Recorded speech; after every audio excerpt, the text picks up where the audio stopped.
السلام. خلي حياتك كلها سلام. كل ما تشوفي حد ارمي عليها السلام.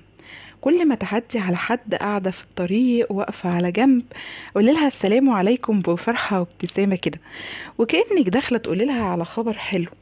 بس الكلام ده مع البنات والستات بس، عشان ما نتفهمش غلط. شوفي قد ايه هتبقى مبسوطة، واللي انت كمان بترمي عليها السلام دي شوفي هتبقى مبسوطة، غير ان دي حسنات طبعا. هتهوني على واحدة واقفة مستنية حد، هتهوني على واحدة كانت ماشية وشايلة على دماغها هموم الدنيا وما فيها، بابتسامة خفيفة لطيفة، صوت واضح ومسموع، عشان ما نتحركش كتير. وقولي لهم السلام عليكم. هتلاقي على طول بعد رياكشن ارهاق وتعب او زعل اتحولت لابتسامة جميلة، وردت عليكي وقالت لك وعليكم السلام. يلا بقى السلام عليكم.